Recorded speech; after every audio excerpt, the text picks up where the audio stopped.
iniciando o nosso trabalho, pelas dificuldades que nós encontramos na última semana, quando tivemos problemas para fazer a transmissão. Nós estamos retomando hoje com o estudo de número 34. Com o estudo de número 89, com o tema Somos do Cristo. Nesse instante, eu vou convidá-los para nos acompanhar na leitura da Carta de Paulo, que é o objeto do nosso trabalho na noite de hoje. Eu vou colocá-la aqui no vídeo e convido vocês para nos acompanhar. Vamos lá. Nós estamos trabalhando com a Carta de Paulo aos Romanos no capítulo 12, versículo 21.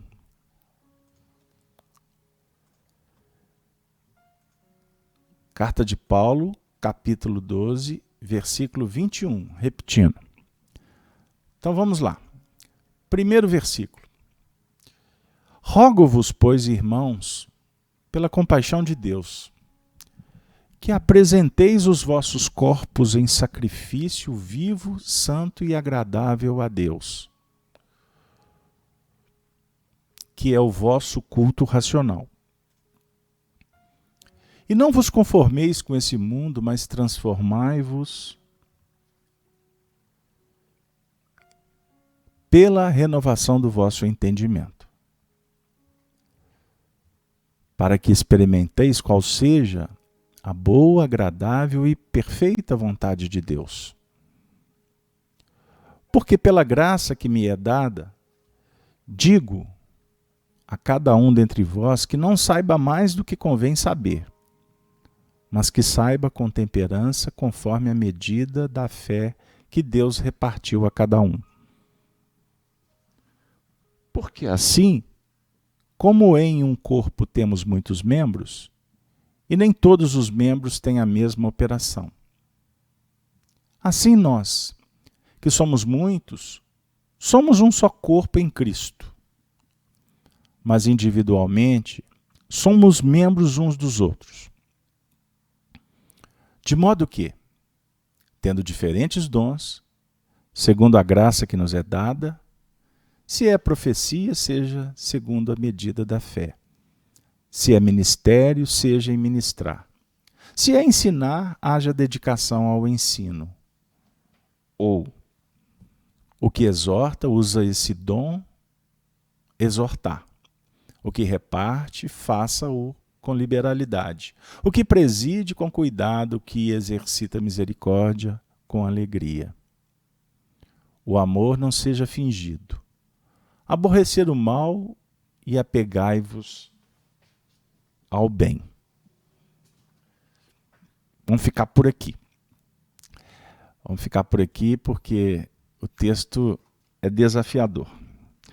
Nesse início de trabalho, a gente se lembra que é necessário que possamos estar sempre, vamos dizer assim, relembrando que o nosso trabalho com as cartas de Paulo, ele tem como, vamos dizer assim, um objetivo, tirar o espírito da letra. Trabalharmos de forma em que a doutrina espírita seja por nós utilizada como uma chave. Uma chave para abrir os portais do entendimento. Paulo de Tarso escreve aqui uma carta à comunidade de Roma, cristãos em sofrimento, dando os primeiros passos na direção, vamos dizer assim,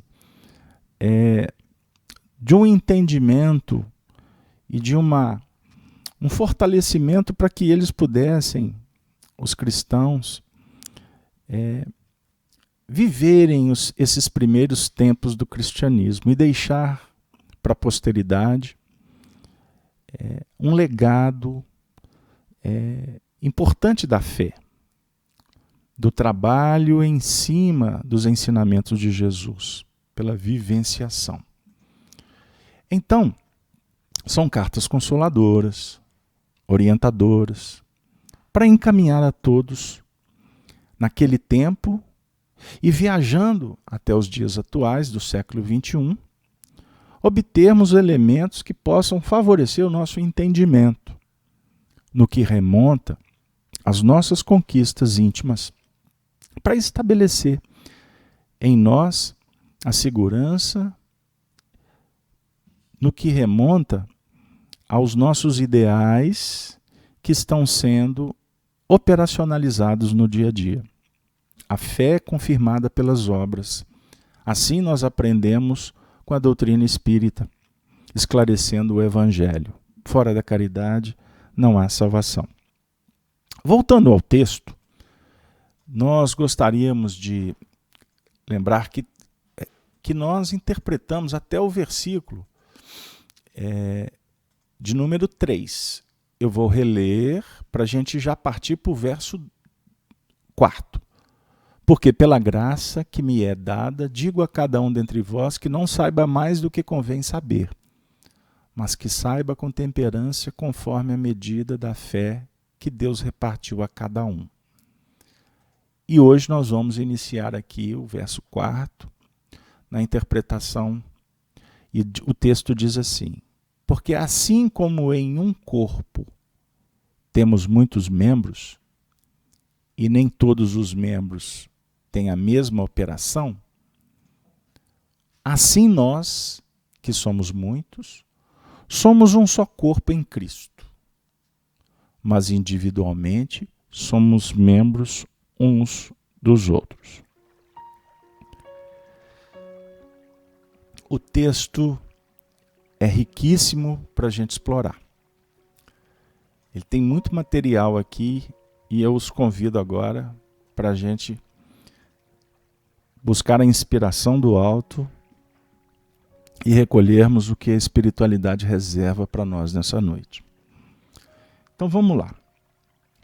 Porque assim como um corpo temos muitos membros e nem todos os membros têm a mesma operação. Então ele está fazendo um paralelo na nossa relação entre o nosso espírito com o nosso corpo físico. Cada membro tem a sua função. E aqui, falando para os cristãos, ele vai dizer que desse modo, que nessa analogia, nós somos muitos. E somos um corpo em Cristo. Mas individualmente somos membros uns dos outros. Então ele está trabalhando a ideia de que somos individualidades. E como aqueles que estamos abraçando o mesmo ideal, nós vamos nos tornar um só corpo em Cristo. Quando a gente faz os estudos do Evangelho, nos chama muita atenção a importância de fazer uma diferenciação entre Jesus Cristo e Jesus de Nazaré. Aqui ele está se referindo ao Cristo. Quando nós falamos em Jesus de Nazaré, ou Jesus, a personalidade, o estudo nos remonta à vinda daquele que é o nosso irmão maior, daquele que tem a tarefa delegada pelo alto para nos auxiliar no processo de crescimento, de evolução espiritual, pela sua capacidade, pela sua envergadura, pela sua condição moral. Então ele, na afirmativa dos benfeitores, que tem nos orientado em nível de doutrina espírita, Jesus é o governador espiritual desse projeto de evolução do planeta. E a gente sempre recorda que nas hostes superiores os espíritos trabalham no regime de colaboração universal, colaboração constante. Esse é um ensinamento que o Emmanuel traz para a gente. Por exemplo, está citado na introdução do livro Paulo Estevam. Então, eles trabalham em grupos, colegiados. Então, quando há essa revelação que Jesus é o governador espiritual do planeta, é necessário que nós lembremos desse contexto. Então, ele trabalha coordenando um número de espíritos que nós não temos condições nem de mensurar. Porque para atender o anseio e as necessidades de mais de 7 bilhões de espíritos que estão encarnados, e um número possivelmente 2 vezes mais no mundo espiritual, ou 3 vezes mais, como alguns chegam a afirmar, então a tarefa é gigantesca. Então ele trabalha com Pleiades, com espíritos que estão sintonizados com o projeto. E, obviamente, por sintonia e afinidade, ocupam posições de acordo com as suas condições espirituais e estão trabalhando. Então, desde aqueles espíritos que são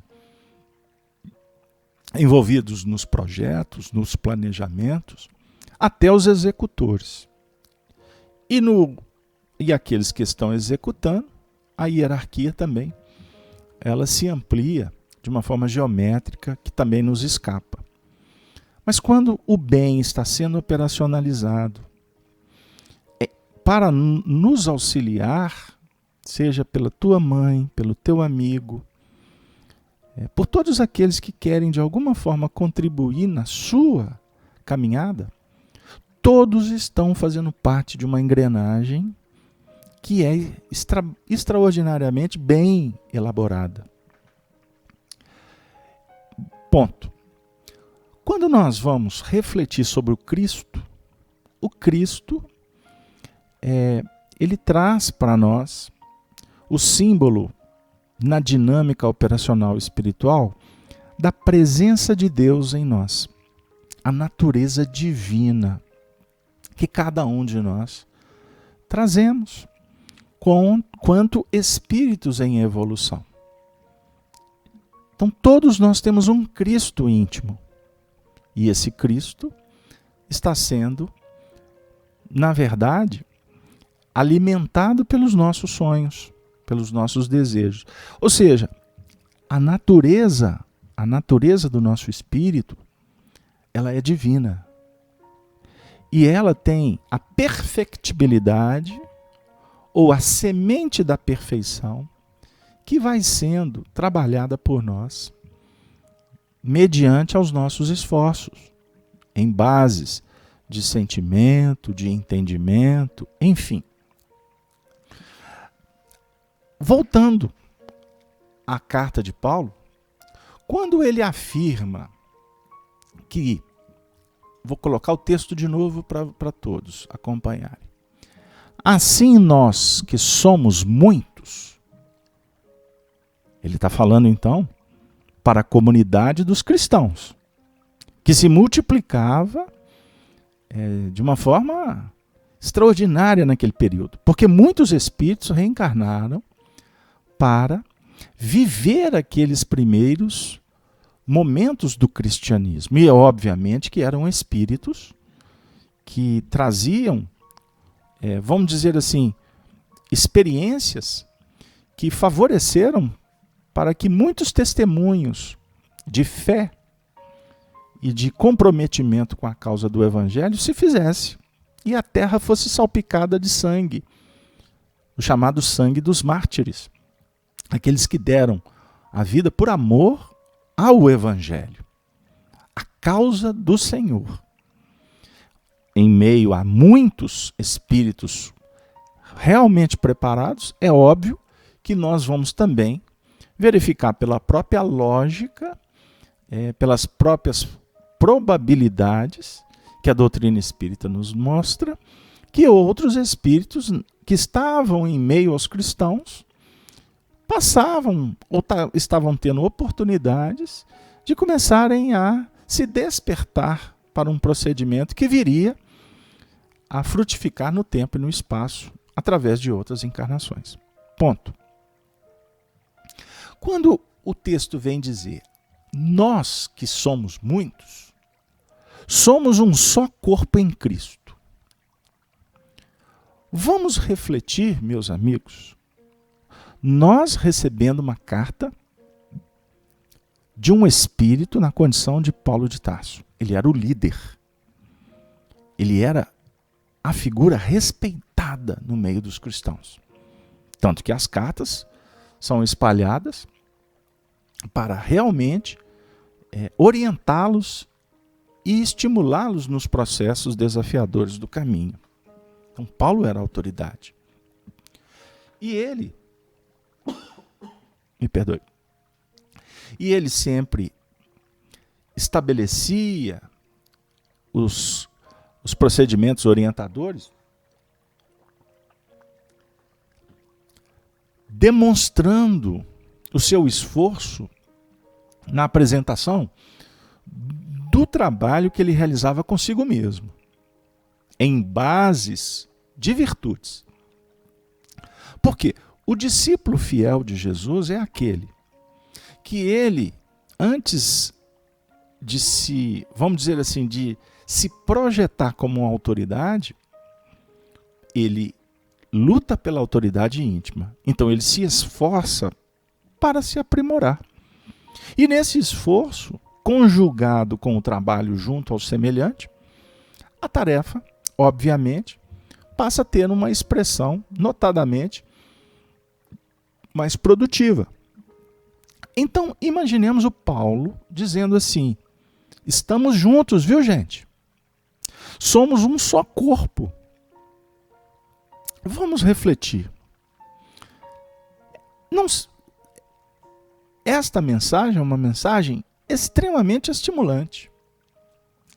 É uma mensagem para aqueles que estão se envolvendo no trabalho, extremamente gratificante.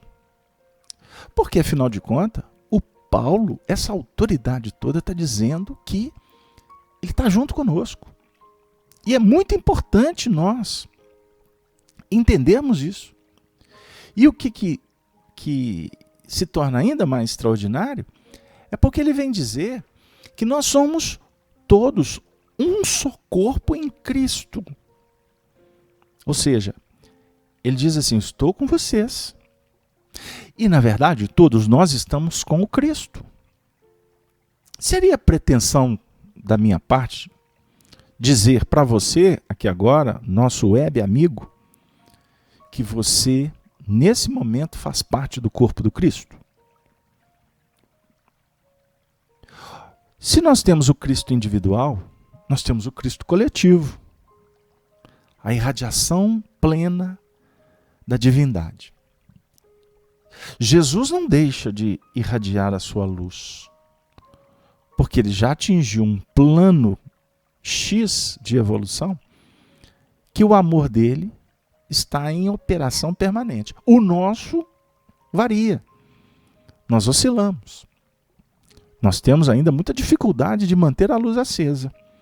Por isso é que o próprio Jesus disse assim, andai enquanto tendes luz, para que a luz que há em ti não sejais treva. Então, na verdade, quando Paulo fala que nós somos um só corpo, ele está dizendo que nós estamos, vamos imaginar assim, nos integrando com Jesus, de sorte que Jesus vai se movimentar em nós para que aconteça algo de muito especial?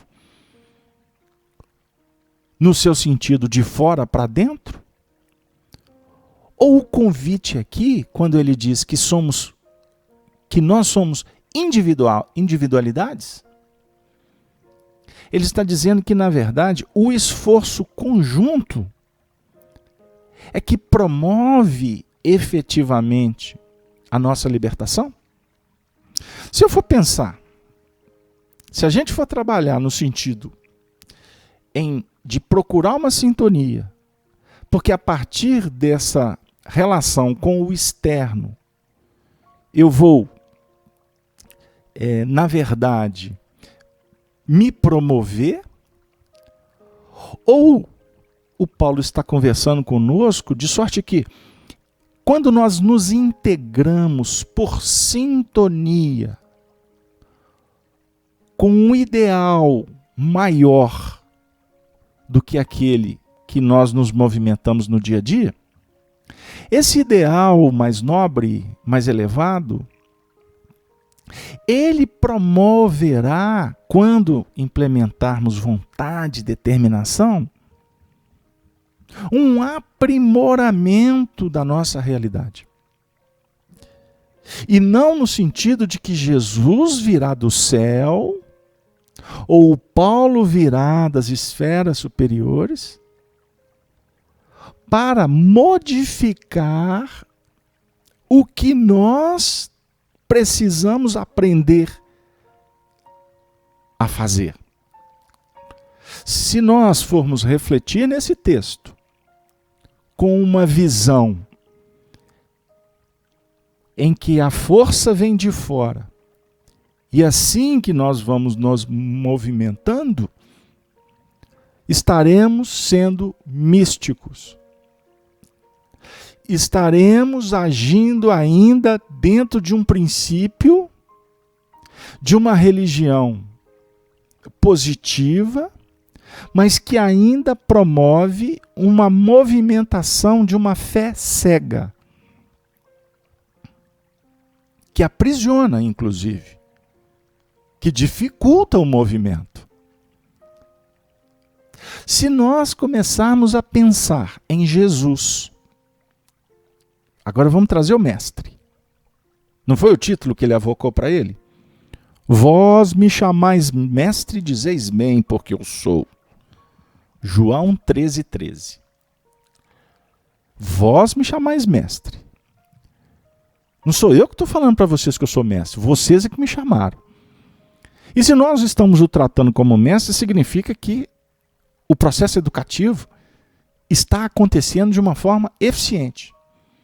Porque não é o mestre que diz que é, mas é o discípulo que reconhece a autoridade do mestre. Certo? Porque a autoridade do mestre, ela é apresentada pela vivência que o mestre revela dos ensinamentos, que ele é o facilitador e não o dono da lição.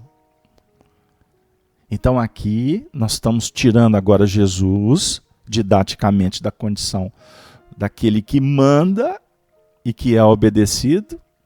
Porque quando os Espíritos falam que ele é o governador, na verdade, eles estão usando o recurso didático para que a gente possa refletir no que remonta à autoridade, à hierarquia, que é moral. Mas eles não estão falando de domínio.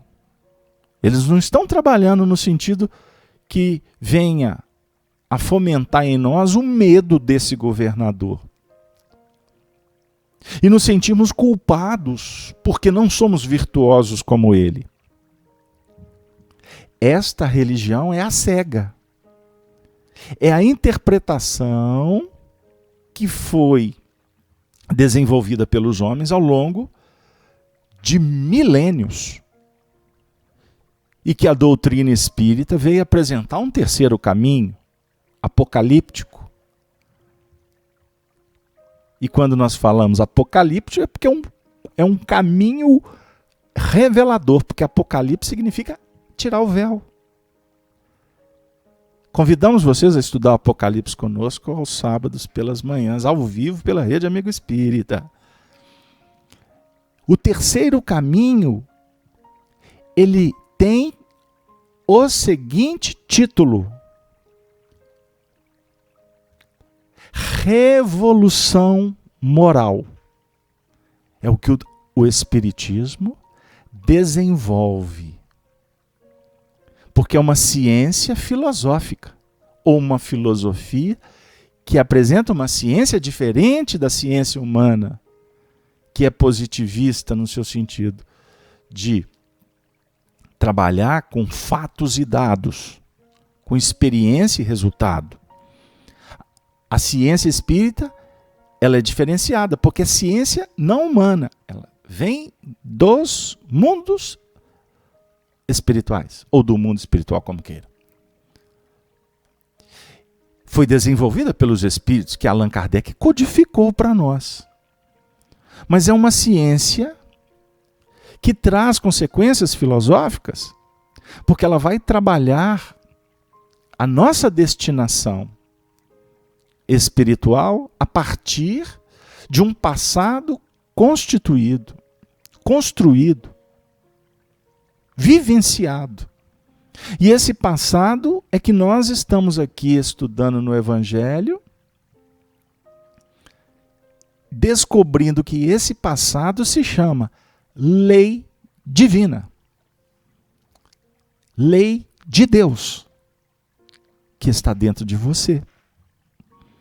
E que a cada movimento libertador, a consciência se amplia. E nós vamos entendendo a nossa destinação. Observemos como o texto começa a tomar uma outra dimensão à luz do Espiritismo. Porque eu poderia chegar aqui e falar para vocês, olha, o Paulo de Tarso está falando para nós que devemos formar uma comunidade. Devemos nos tornar confrades. E juntos seremos uma comunidade forte, poderosa. Iremos fomentar ações que vão revolucionar o mundo. E por isso nós precisamos de muitos adeptos. Assim nós vamos pregar o Evangelho. E o Evangelho será a base da sociedade. Observemos. Existem bilhões de pessoas pensando assim.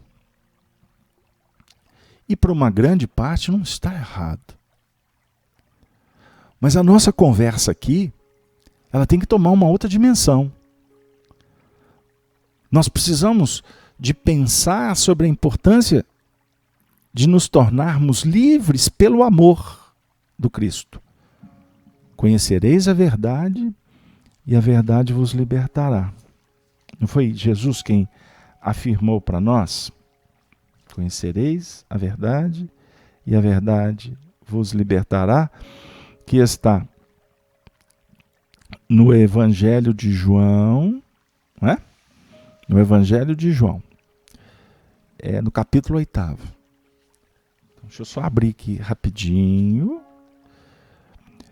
No versículo 32, e conhecereis a verdade vos libertará.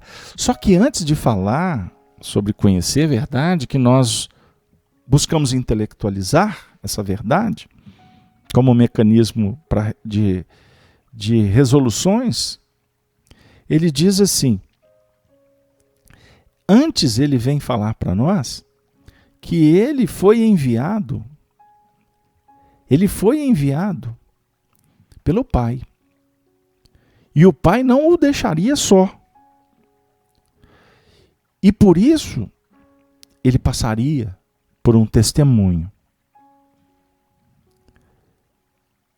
E o Senhor jamais o abandonaria.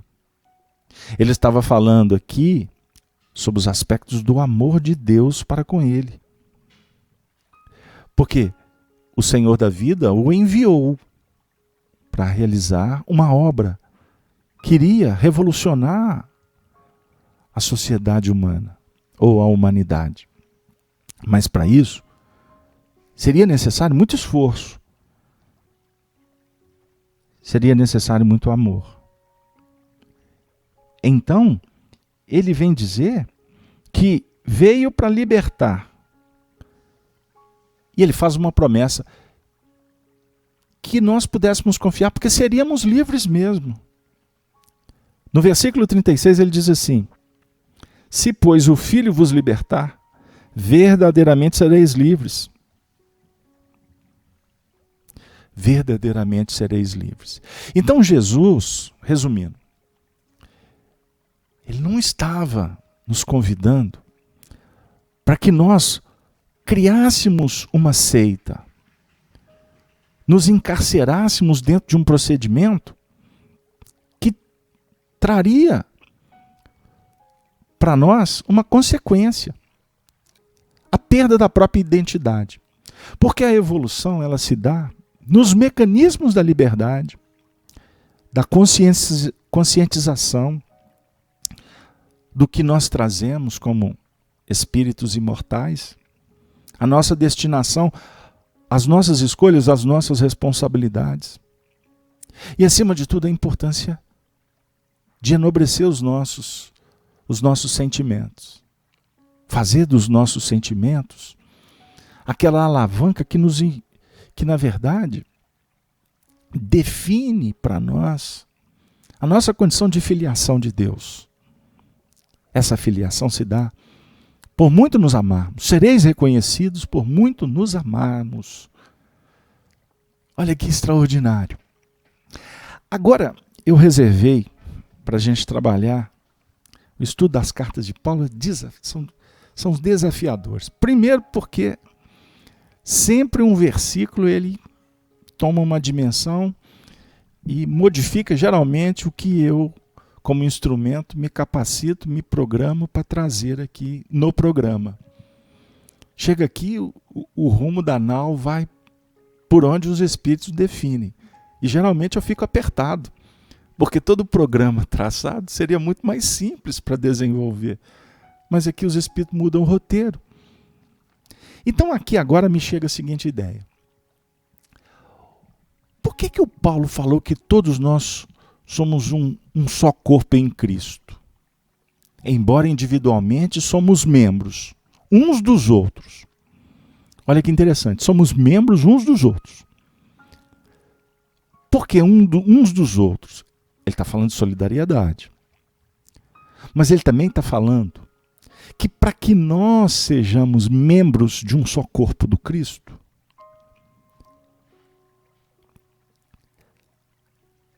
essa condição se dará quando nos tornarmos membros uns dos outros. Ou seja, quando estabelecermos um plano de operação,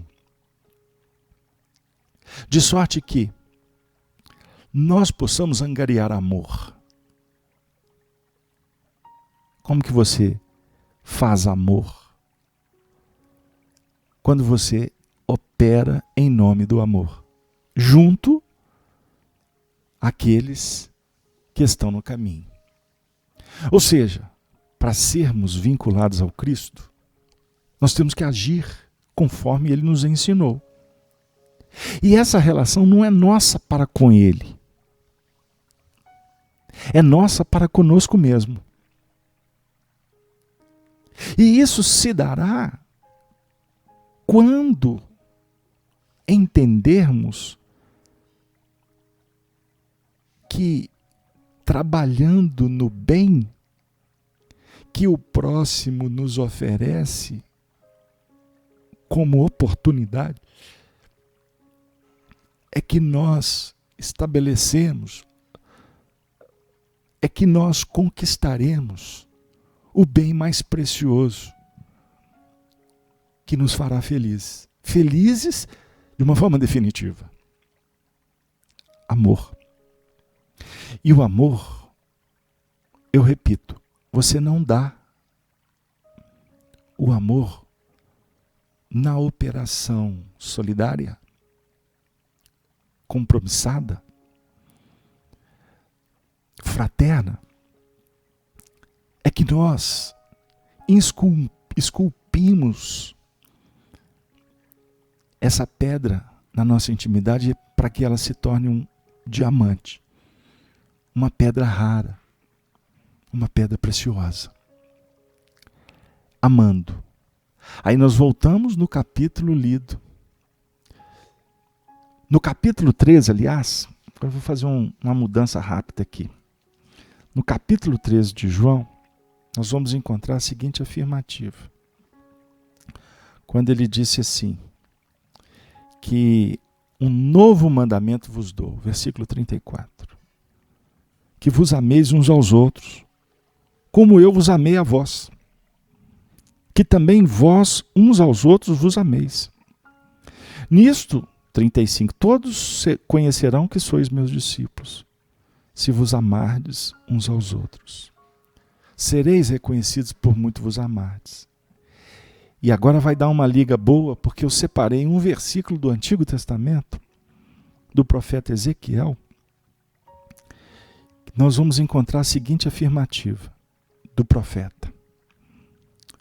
Vivo eu, diz o Senhor Jeová,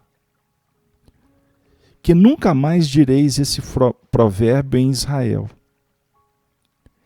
Eis que todas as almas são minhas. Como a alma do Pai, também a alma do Filho é minha. A alma que pecar, essa morrerá. Só esse versículo aqui dá 2h30 de conversa para a gente estudar a evolução. O Senhor da vida, o Espírito Verdade, está dizendo aqui através do profeta Ezequiel. Eu vou repetir. Eis que todas as almas são minhas. Como a alma do Pai, também a alma do Filho é minha. Opa! Então o Cristo aqui está falando pelo Ezequiel. Toda alma é minha. Significa, ele está falando de domínio? No seu sentido, ele está apresentando uma ideia possessiva? O que ele quer dizer? Toda alma é minha. A alma do Pai é minha. A alma do Filho é minha. Porém, a alma que pecar, essa morrerá. Então ele está dizendo para nós que a alma que pecar morrerá. Não será dele. Vocês estão de acordo? E o que é pecado? O que é o pecado? Qual que é a nossa ideia de pecado? A ideia da religião heteronômia. Hétero, outro, diferente. Nomia, nomos, lei.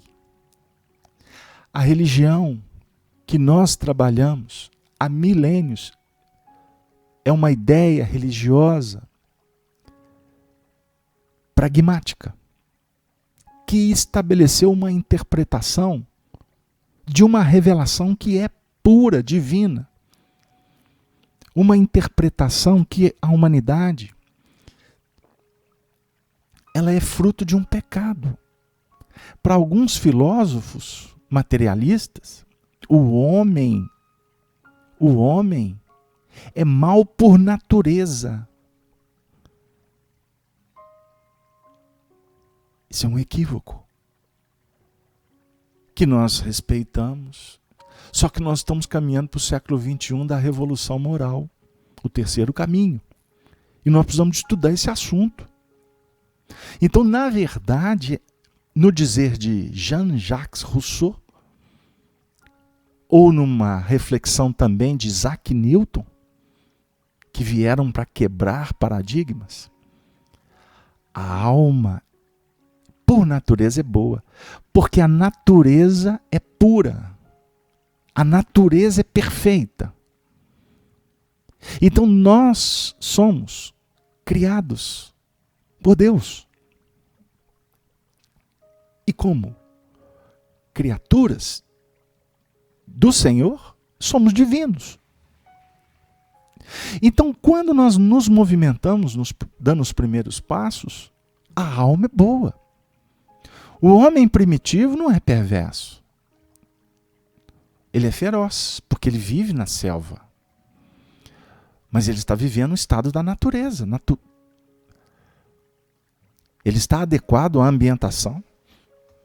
Ele vive pautado no instinto de conservação, de preservação, não é isso? Nós não estudamos com Kardec no Livro dos Espíritos, no livro A Gênese, tradução da primeira edição.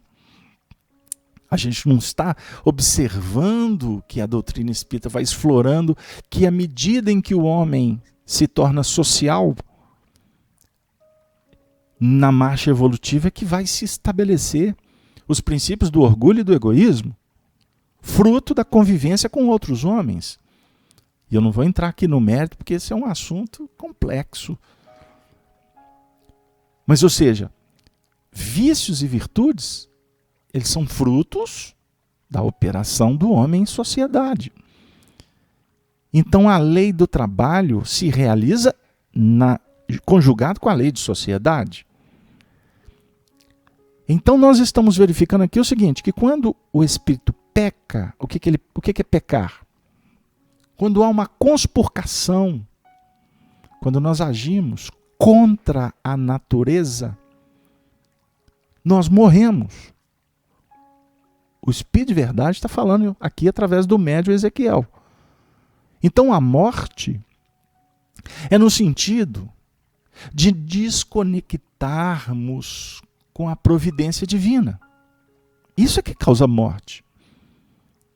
Só que não é uma morte que é imputada de fora para dentro. É de dentro para fora.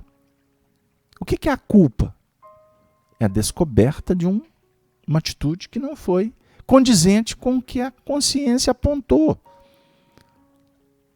Qual que é o preço? O preço é a dor. O que é a dor? A dor é punitiva? A dor é castigo? Ou a dor é um sinal? É um aviso. A dor é para a vida, o que o buril é para a pedra sem forma.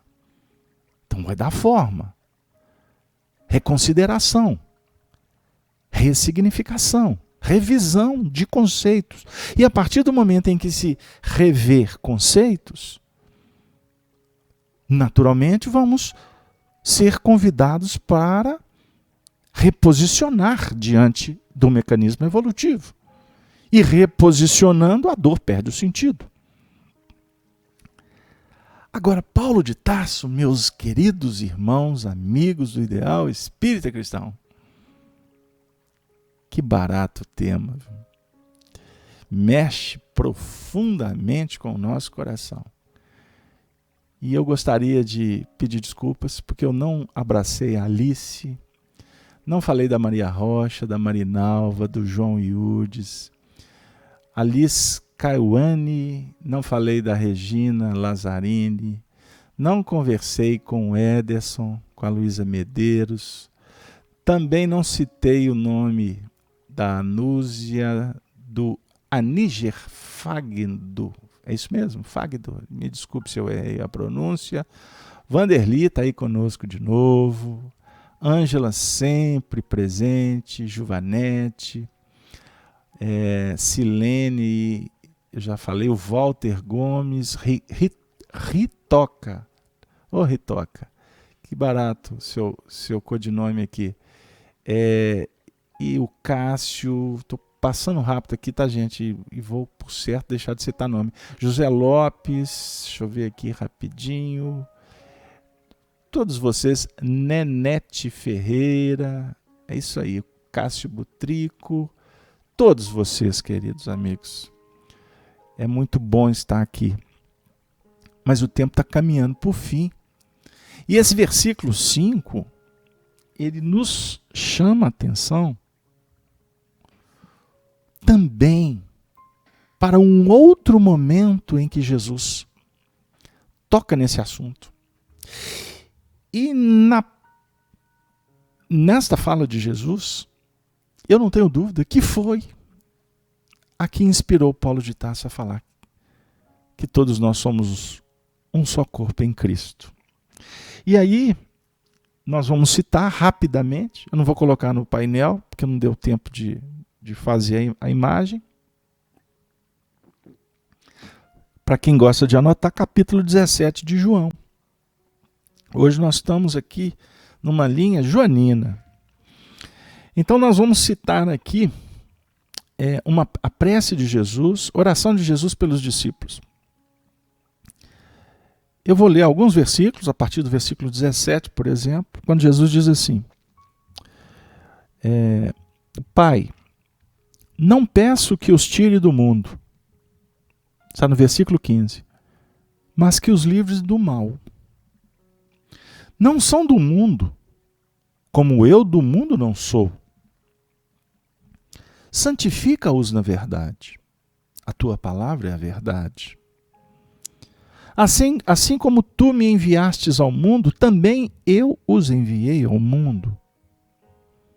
E por eles me santifico a mim mesmo, para que também eles sejam santificados na verdade.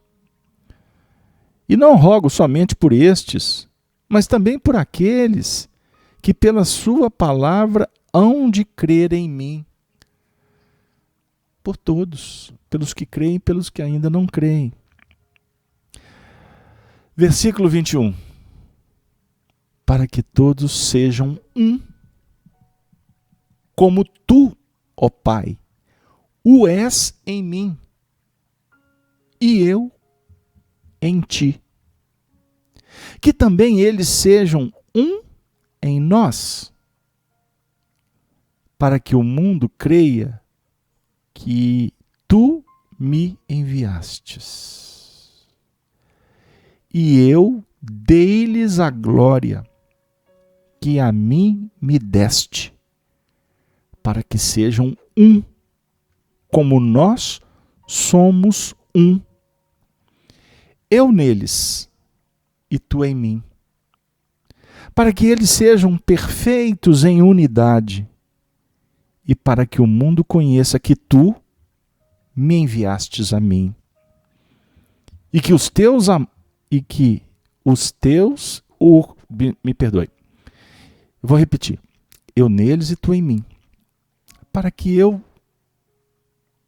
eles sejam perfeitos em unidade, e para que o mundo conheça que tu me enviastes a mim, e que os tens amado a eles como me tens amados a mim. Pai, aqueles que me deste, quero que onde eu estiver, também eles estejam comigo, para que vejam a minha glória que me destes, porque tu me has amado antes da fundação do mundo. Antes da fundação do mundo, tens me amado. Queridos amigos, nós estamos aqui para dialogar em unidade de espírito, ou seja, procurando o vínculo da paz, pelo viés da fraternidade, da igualdade, mas também da liberdade. Todos nós ocupamos uma posição nesse universo maravilhoso do Senhor. Essa posição, na verdade, ela é que efetivamente nos traz tranquilidade ou não. Essa posição tem a ver com a fala de Jesus quando afirma: a cada um segundo as suas obras. Paulo de Tarso, na sua carta aos Romanos, no capítulo 8, no versículo 38 e 39, diz assim: pois eu tenho uma certeza de que nada pode nos separar do amor de Deus. Nem a morte, nem a vida, nem os anjos, nem outras autoridades ou poderes celestiais, nem o presente, nem o futuro. Circunstancialmente, eu recebi da nossa amiga Ana Rogéria, lá do Nordeste, do Ceará, ela me enviou hoje, carinhosamente, esse versículo. Eu estava fazendo minha caminhada matinal, eu achei extraordinário, porque naquele momento eu fazia minha prece, dialogava com os amigos espirituais, pedia inspiração para o estudo de hoje, e ela, sem saber, me enviou esse versículo. E esta novidade aqui vem confirmar de uma forma muito especial, muito carinhosa, todo esse nosso esforço em trabalhar o assunto. Porque, a princípio, pode ser simples, mas, na verdade, é um grande desafio a gente pensar. E vou dizer mais, a gente sentir a importância do amor de Deus.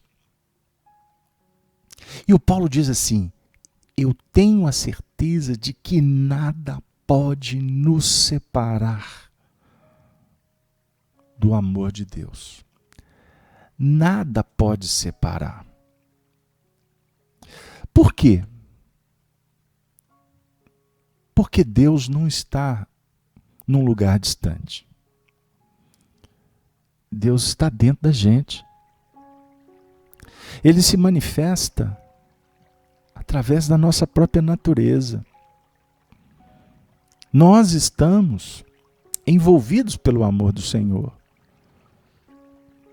Não necessariamente nós precisamos de compreender ou de aceitar, isso fazer parte da nossa profissão ou da nossa condução religiosa. Mas Ele está o tempo todo nos oferecendo tudo que a gente precisa. Agora, quando a gente entra nesta linha de confirmação interior, eu posso dizer, sem medo de errar, a nossa vida se transforma. Nada será impeditivo. Nem a morte, afirma Paulo. Nem a morte. Ou seja, nem na queda eu vou deixar o amor de Deus. Nem na desencarnação eu vou me esquecer do amor de Deus. Nem na vida, nos desafios. E o Paulo vem falar que nem os anjos, nem outras autoridades, nem os poderes celestiais podem nos separar do amor de Deus. Nem o presente, nem o futuro. Porque, na verdade, isso é uma condição íntima. E nós estamos trabalhando por esse amor. Agora vamos começar a pensar, vamos começar a trabalhar, fazer um esforço para que esse Deus deixe de ser aquele Deus que nós nos condicionamos a aceitar por imposição. O Deus das religiões. Ou dos religiosos. Vamos começar a estabelecer um outro nível de interação. Deus meu, Deus meu, Deus meu. Foi Jesus quem assim pronunciou quando ele estava na cruz. Deus meu, Deus meu, Deus meu. Mas quando conosco, como todos integralizados no mesmo propósito, é lógico que vamos nos fortalecer com isso, porque é estimulante ver trabalhar, sintonizar com aqueles que estão em busca desta linha, a direção que liberta. É muito gostoso. O Paulo Pina costuma dizer muito isso. É muito gostoso a gente estar junto com quem está na mesma linha, ou procurando acertar. Agora, quando não, só o amor garante o equilíbrio, a segurança, porque amanhã, quem não está nessa linha vai se encontrar nela também. Queridos amigos, eis a destinação de todos. Não tenhamos dúvida disso. O Senhor aguarda a nossa vitória. Deus meu, Deus meu, Deus meu. E quando juntos, Pai nosso, Pai nosso, que estais nos céus,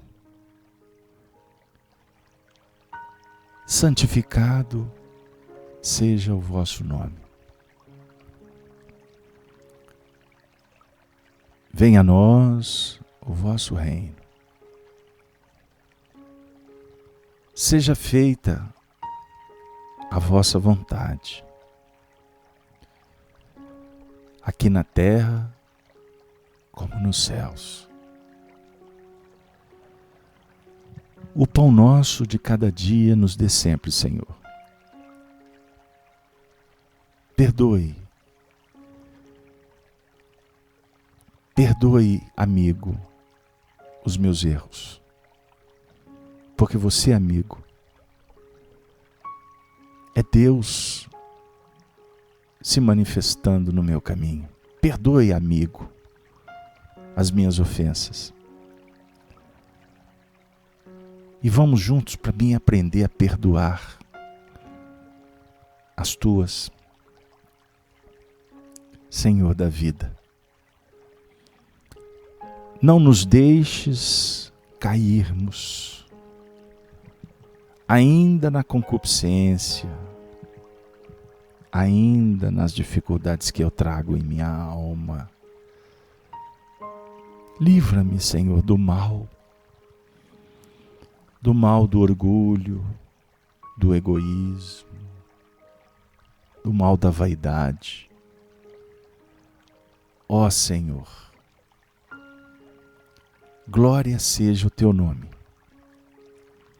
glória seja a vida, louvado seja a tua infinita misericórdia. Obrigado, Senhor. Obrigado, espiritualidade, a falange de Paulo de Tarso, os benfeitores da equipe de Allan Kardec que operam no planeta, amigos espirituais que envolveram a tantos lares aqui representados. Nós só temos que agradecer. E suplicamos ainda que possamos estarmos juntos na próxima semana com mais um estudo das cartas de Paulo. Rogo ao Senhor que nesse momento possamos ter autorização para interromper mais um encontro bendito. Me despeço com a saudação dos cristãos dos primeiros tempos, dizendo: Ave, Ave, Ave Cristo. Ave Cristo sempre. Boa noite para todos.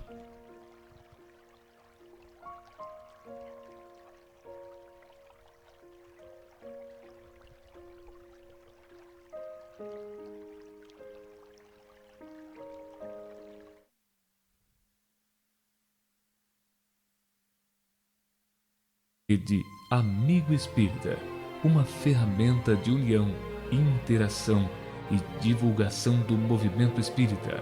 Acesse www.redeamigoespírita.com.br e confira nosso acervo disponível. Rede Amigo Espírita, divulgando, instruindo e unificando.